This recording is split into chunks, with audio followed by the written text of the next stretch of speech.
क्या नाम लिखते हैं आप? कब से हो यहाँ पे? हाँ?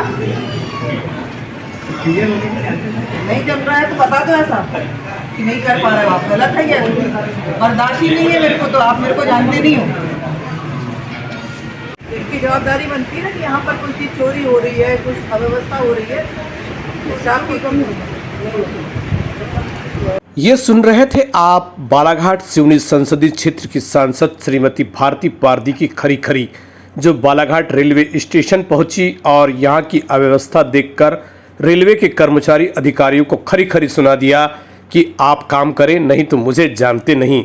बात भी सही है, जिस तरह से बालाघाट रेलवे स्टेशन में लापरवाही का आलम है, उसे देखकर हर कोई नाराज है। आज भारती पारदी सांसद बालाघाट सिवनी संसदीय क्षेत्र पहुंची तो उन्होंने भी देखा और उन्होंने भी कह दिया कि आप मुझे जानते नहीं। दरअसल मामला कुछ इस तरह का है कि बालाघाट रेलवे स्टेशन पर बदहाली का आलम है। एक तो पहले ही लेट लतीफ़ी ट्रेन की, उस पर रेलवे स्टेशन में बदहाली का आलम, यात्री बहुत अधिक परेशान है। पहले यदि बात की जाए तो टिकट काउंटर की, जहां पर चिल्लर नहीं होने की परेशानी हमेशा बनी रहती है। कभी भी रेलवे के कर्मचारी टिकट लेके के दौरान चिल्लर नहीं देते, हमेशा चिल्लर को लेकर अफरा तफरी का माहौल बना रहता है। वहीं दूसरी ओर रेलवे की सुरक्षा को लेकर भी कई बार प्रश्न चिन्ह लगते हैं, सवालिया निशान खड़े होते हैं, जिस पर सांसद भारती पारदी ने भी रेलवे के कर्मचारी अधिकारियों को दो टूक कही, जैसा कि आप वीडियो में देख रहे हैं। चलिए हम और आपको परेशान नहीं करते और सीधे मुद्दे की बात पर आते हैं। क्या कहा भारती पारदी सांसद बालाघाट सिवनी संसदीय क्षेत्र ने और किस तरह से जनता से बात की, सुनिए पूरी वीडियो। उसके काउंटर में पैसा नहीं तो उसकी जवाबदारी यात्रियों की है। उसकी जवाबदारी यात्रियों की है। फिर ये आप लोग का मतलब डिपार्टमेंट, आपके रेलवे का मैटर है ना कि अगर आपके पास पैसा नहीं है चिल्लर, तो यात्री के बिना पैसे दिए मतलब ये वापस लिए चला जाएगा। ये आपकी प्रॉब्लम है ना। फिर कौन था इसके पास? हाँ, क्यों नहीं था उसके पास चिल्लर? क्यों नहीं था? आप टिकट देने बैठोगे तो आपके पास तो सारी तैयारियों के साथ बैठना पड़ेगा ना। जब तक चिल्लर, कोई ऐसा तो नहीं कि चिल्लर लेके ही आएगा। आप आ रहे हो तो आप चिल्लर लेके बैठते हो काउंटर में। आप लेके बैठते हो तो वो व्यक्ति क्यों नहीं बैठा?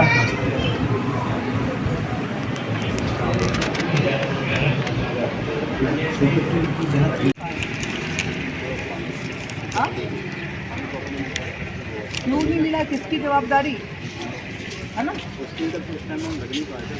अरे स्प्रिंकलर नहीं लगा मेरे भाई, तो आप कहीं से पानी लाके पौधों को पानी दो। यहाँ पे अन्य संस्था बालाघाट में है, कदम जैसी बहुत सी संस्था है जो पूरे गर्मी में पानी देके खुद दे के पूरे पौधों को पालते हैं।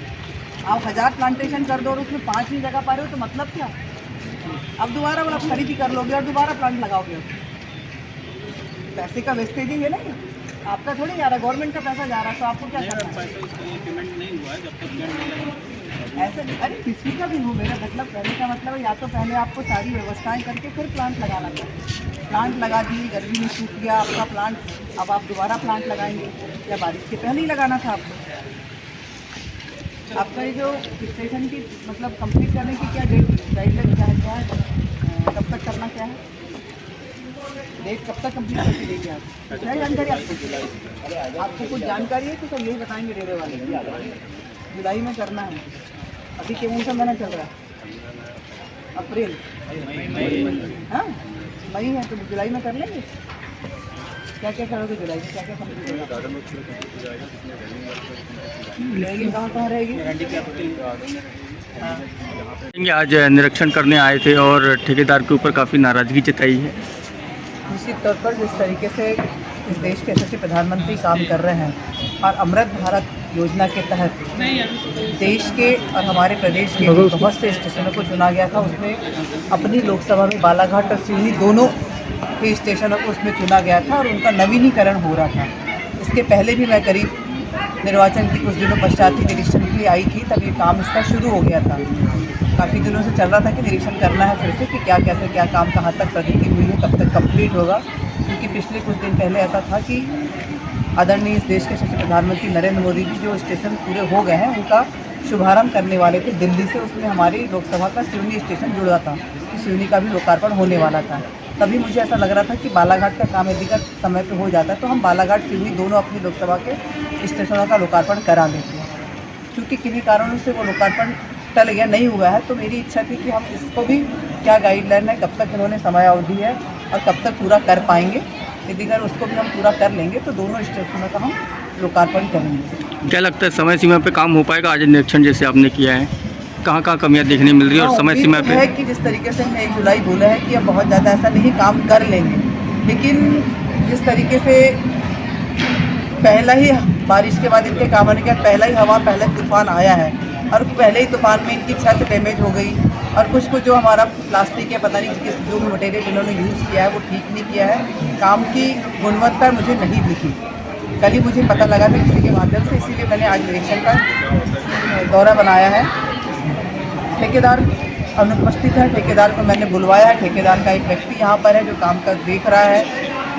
कुछ अनियमितता मुझे दिखी है और मैंने उन्हें हिदायत भी दी है कि यदि अगर इसको आप ठीक नहीं करें और यही कार्य प्रणाली रही तो बर्बाद नहीं की जाएगी। और जिस तरीके से अमृत भारत योजना के अनुसार हमारा डेवलपमेंट हुआ है, अमृत भारत 2 का भी होगा, उसमें 2 में हमको और क्या रिक्वायरमेंट है, हम अपने स्टेशन के लिए और क्या कर सकते हैं। जैसे बहुत सी स्टेशन मास्टर के और यात्रियों के माध्यम से आया है, यहाँ पे एक्सीलेटर होना चाहिए, लिफ्ट नहीं है हमारे पास, हमारे बड़े बुजुर्ग भी सफ़र करते हैं। तो दूसरा जो पैदल चल के जो क्रॉस करने वाला है वो दोनों एकदम दोनों सिरे पर है, तो उसके लिए भी कुछ आगामी योजना हमारा है। तो अमृत भारत 2 में हम इनको जोड़ने का प्रयास करेंगे। स्टेशन जो हमारा जिस तरीके से मैं हमेशा मांग करती हूँ कि लंबी दूरी की हमको ट्रेन चाहिए। अब लंबी दूरी की ट्रेन मिलेगी तो ट्रेन लंबी रहेगी और हमारे स्टेशनों की उतनी क्षमता नहीं है, स्टेशन छोटे हैं, 12 से 13 डिब्बे के लायक मेरे ख्याल से हैं वो। तो स्टेशन को भी हमको उस लायक बनाना है। तो ये सब प्लेटफॉर्म को की लंबाई बढ़ाना पड़ेगा, प्लेटफॉर्म को डेवलप करना पड़ेगा।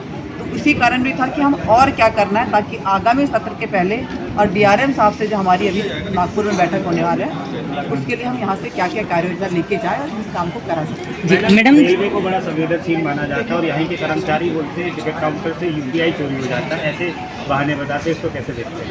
निश्चित तौर पर ये इनकी गलती है और इनकी ही गलती के कारण यात्रियों को यदि अगर आप आपके सामने, मैंने उनसे कहा है कि या तो फिर आप नहीं संभाल पा रहे हो तो स्टिकर लेके स्टिकर कांच पे लगा दो, स्टिकर से कोई भी स्कैन कर लेता है।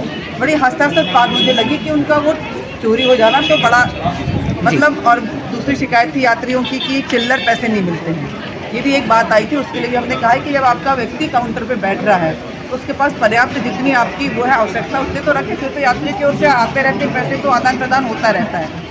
वेटिंग एरिया में कुछ चोरी की भी समस्या है, गंदगी की आगमन की जानकारी होने के बाद भी गंदगी देखने को मिली है, चोरी जैसी वारदात सामने। गंदगी का तो मैं जैसे ही मतलब वेटिंग हॉल के जो टॉयलेट है उसमें मुझे स्मेल आई तो मैंने जाके देखा तो महिला वाला जो है वो तो साफ़ सुथरा था, लेकिन पुरुष वाला में पानी जमा हुआ, निकासी नहीं है। तो फिर स्टेशन मास्टर ने मुझे बताया कि जो निर्माण कार्य चल रहा है उसकी पाइपलाइन का ड्रेनेज सिस्टम का कुछ है, तो वो मतलब अभी काम सुधार लेंगे, वो इस कारण शायद थोड़ा सा पानी निकासी नहीं हो पा रही, पानी जमा हुआ इसमें स्मेल आ रही है। जहाँ तक चोरी की इन्होंने बात किया तो उनकी बात वही आ रही कि मतलब यहाँ पर पुलिस चौकी तो है, लेकिन जब मैंने अधिकारियों से बात किया तो उनका भी कहना आ रहा है कि हमारे पास स्टाफ पर्याप्त है। अब क्या कैसे चोरी हो रही है, कई बातें आ रही है। उनका कहना आ रहा है कि पेमेंट नहीं होने के कारण उनके ये लोग कुछ अव्यवस्था कर रहे हैं। तो इसलिए मैंने ठेकेदार को कहा है कि जल्दी से जल्द मुझसे आकर मिले और मैं इस टाइप के कामों को बर्दाश्त नहीं करूँगी। काम की गुणवत्ता हमारी पहली प्राथमिकता है, इसीलिए 1-2 दिन के अंदर ही मैंने कहा है कि ठेकेदार मुझसे आकर मिले। जी मैडम, जैसे ठेकेदार के काम में अनियमितता पाई गई है तो इस पर क्या कार्रवाई होगी? ठेकेदार से बात तो करें, उसकी पक्ष भी तो सुन लूँ मैं, क्योंकि मैं तो थोड़ा सा मेरी काम करने की शैली अलग है। मैं किसी के उसमें काम नहीं करती हूँ, गलत है तो उसे बख्शा नहीं जाएगा, ये आप निश्चित। रिपोर्टिंग के दौरान जब हम लोग ठेकेदार के जो कर्मचारी उनसे बात करते हैं तो वो कहते हैं कि ये काम अभी पूरा नहीं हुआ है, ये काम पूरा होगा, सुपुर्द होगा, उसके बाद 3 साल तक हमारी जिम्मेदारी रहेगी। तो इस तरह के गैर जिम्मेदाराना बयान देते हैं वो लोग, तो इस पर क्या करें? 3 साल तक उनका मेंटेनेंस है, उनकी जवाबदारी रहेगी। लेकिन यदि अगर वो काम कर रहे हैं और काम करते में ही गलत हो रहा है तो ये भी उनकी जवाबदारी, यही हम उनसे पूछेंगे। जी, एक और सवाल है।